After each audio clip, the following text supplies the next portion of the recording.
దేవునికి స్తోత్రము.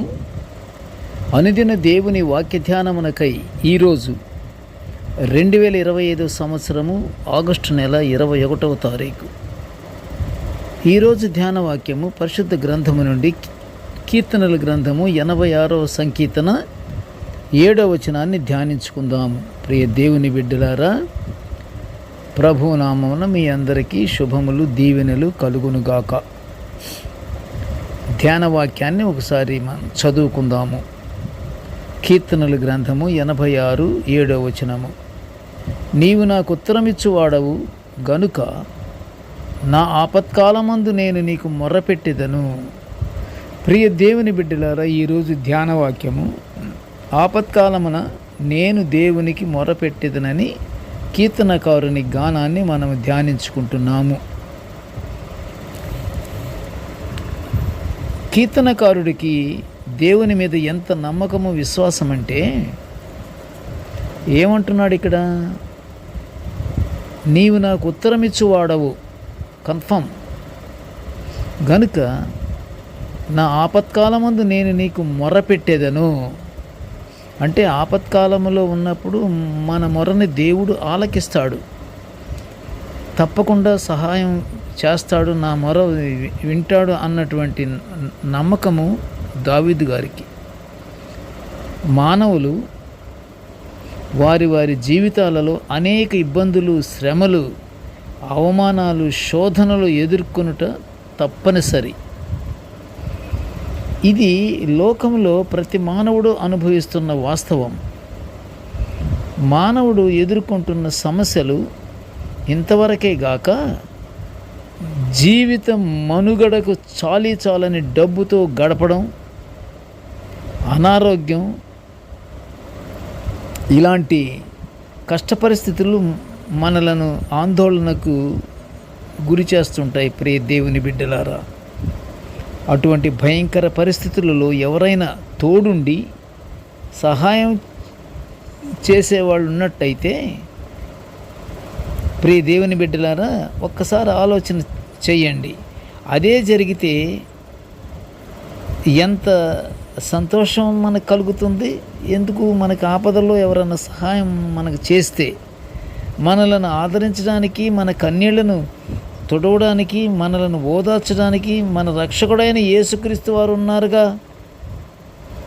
ప్రభువు ఈ భూమి మీదకు రాకమునిపే కొన్ని వందల సంవత్సరముల క్రితము దేవుడు యెషయా ప్రవక్తతో 61వ అధ్యాయము 3వ వచనములోని ప్రవచనాన్ని మనం గుర్తు చేసుకుందాము.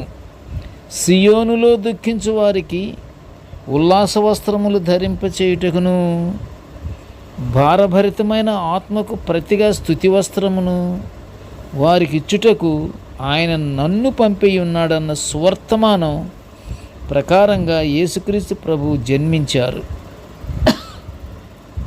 పరిచర్య చేశారు, శిలువపై మరణించారు, తిరిగి పునరుద్ధానుడై ఆరోహణమైన సత్యాన్ని నమ్మి మనం ఆపదల్లో ఉన్నప్పుడు ఆయనకు మొర్రపెట్టాలి. అది ఆపదలు ఉన్నప్పుడు మొర్రపెడితే మనకు సహాయం చేస్తారు అని కాదు. ఇక్కడ ఆయన్ని విశ్వసించాలి. మన ప్రభు మన కొరకే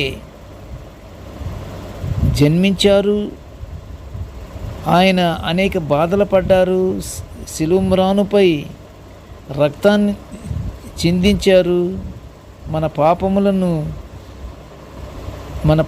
నుండి మనల్ని విముక్తిగా చేశారు,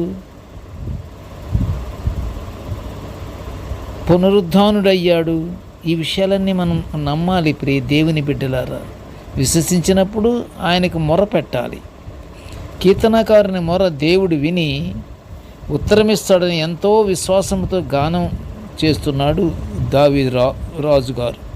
గనుక ప్రియ దేవుని బిడ్డలారా, మనకు కలిగిన బాధలు, శోధనలు, అవమానములకు రెట్టింపు ఘనత అనుగ్రహిస్తాడని మనము నమ్మికతో ఉండి మన కొరకు ఎదురు చూస్తున్న మన రక్షకుడైన యేసుక్రీస్తు ప్రభు వారికి మనం ప్రార్థన చేసి వారి దీవెనలు మనము పొందుకుంటూ పరలోక ఆశీర్వాదాలు అనుగ్రహించమని మనం నిత్యము ప్రార్థన చేద్దాము. ప్రియ దేవుని బిడ్డలారా, ప్రార్థన యందు ఆసక్తి గలవారై ఉండండి. ప్రార్థన యందు పట్టుదల కలిగి ఉండండి. ఏదో సహాయం కొరకని మనం ప్రార్థన కాదు, కానీ విశ్వసించి ప్రార్థన మనం చేయాలి. మన కొరకు, మన పాప పరిహార నిమిత్తము యేసయ్య ఏ విధంగా ఆయన శిలువ మ్రానుపై ఆయన అమూల్యమైన రక్తాన్ని చిందించారో అది గుర్తుంచుకోవాలి. మనం దేవుని యందు నమ్మికతో భయభక్తులు కలిగి ప్రార్థన చేస్తే తప్పకుండా మన ప్రార్థన ఆలకిస్తాడు, మనకు సహాయం మనకి చేస్తారు. ఇప్పుడు మనం ప్రార్థన చేసుకుందాము. కృపగల తండ్రి, జీవముగల నాయన, నీకు స్తోత్రములు తండ్రి. ప్రభువా, నీ యొక్క దివ్యమైనటువంటి వాక్యాలను మేము నిత్యము ఇలా ధ్యానించుకునే గొప్ప భాగ్యాన్ని మాకు అనుగ్రహించినందుకు నీకు ఘనమైన స్తోత్రములు నాయన. కృపగల తండ్రి, నీ పాదములకు స్తోత్రములు, స్తోత్రములు, స్తోత్రములు నాయన. కృపగల నాయన, నేటి ధ్యాన వాక్యాన్ని వినుచున్న ప్రతి బిడ్డను ఆశీర్వదించయ్యా. ఇదిగో తండ్రి, నిన్ను విశ్వసించి నీ యందు నమ్మికతో తండ్రి మేము మా యొక్క ఆపదలో ఉన్నప్పుడు నీ మొరపెట్టుకుంటే నువ్వు తప్పకుండా సహాయం మాకు చేస్తావు అన్నటువంటి విశ్వాసంతో మేము నిన్ను మహిమపరుచుకునే భాగ్యాన్ని మాకు అనుగ్రహించమని నాయన ఈ మనవులన్నీ యేసయ్య పుణ్య నామమున వినయముగా వేడుకొంచుంటున్నాము తండ్రి. ఆమెన్. దేవుడు మనలందరినీ బహుగా దీవించుగాక. Amen, amen, amen.